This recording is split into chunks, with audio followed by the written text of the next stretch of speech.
Hello guys, welcome back to Gaming Tidbits, and today we're going to talk about a console that seems to literally have more physical releases released for it after its life is over than it ever was when it was around, and that is the Sega Dreamcast. Whether you want to call it homebrew, indie scene, third party scene, but the amount of games being made for the Dreamcast these days are simply amazing. And if you are a Dreamcast fan, which I am, there are a lot of options to choose from.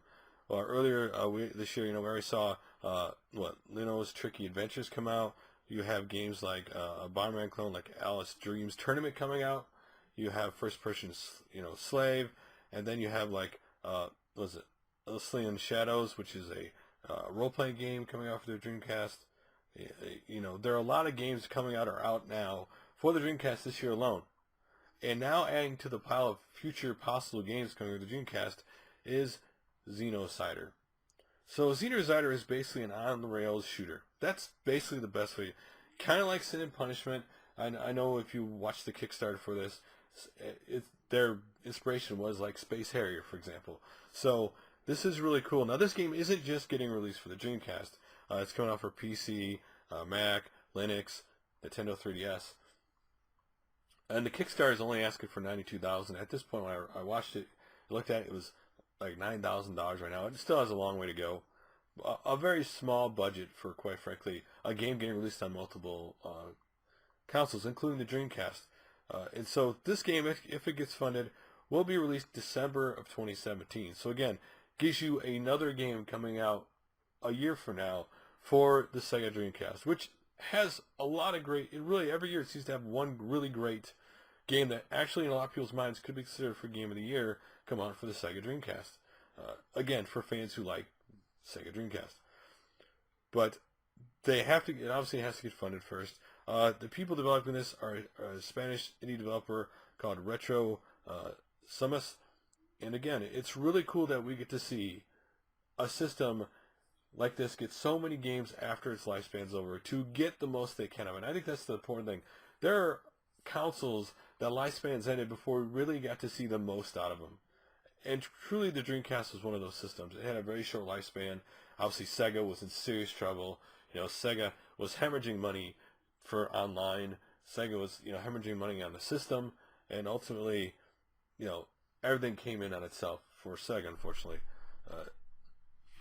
And so now here we see, now you're asking, how much would it cost me for this game? Because I know that's the question on Kickstarter. Well, there's multiple options, but the cheapest way to get a physical copy of this game is $42 on Kickstarter. There are more other options to get multiple versions. The other thing is, basically, potential backers do get a chance to actually play a full demo now of basically PC, Mac, Linux, and Dreamcast versions. So if you want to try, a demo of it, you can definitely do that now. So most interesting to sit here and talk in 2016 about Dreamcast games. And I'm very excited for it. Again, on-the-rail shooters to me, Space Harrier wasn't my favorite on-the-rail shooter, but on-rail shooters are very interesting and fun to me. They're just something different to do. And I think one of the greatest things for like the Dreamcast could see is not the games obviously people want, the shmups and the RPGs, but to see games that haven't been released on the system yet, that are original. That's what also could be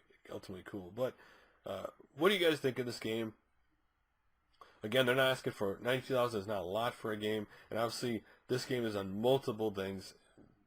Oddly enough, the 3DS is something I wouldn't think of there'd be a Kickstarter for, but there is. So, would you be interested in Xenocider for the Dreamcast, backing this Kickstarter, or buying this, or getting a physical copy of this game? Obviously, if the Kickstarter is successful. I will say, unfortunately, my Dreamcast collection on like the homebrew indie scene, it is lacking. Like, I haven't really collected them, and there's a lot of them out there. A lot are still coming out, truthfully. And so, what do you think of this? So, you'd be interested in this? Do you like these kind of things? Do you like there to be more games to buy for your system? Or are you just the type of person you only want the games originally released for it? I like new experiences on my favorite consoles. And these are ways, I think, that keeps people who are a fan of one console being able to keep excited for the console. I mean, being excited that, hey, there's a new game coming for my console. I'm going to be able to try that I never tried before. Those kind of things are really cool to me. Anyway, I've talked enough. Love to hear your guys' opinions like always. I'll make another video soon. Thanks for watching, guys.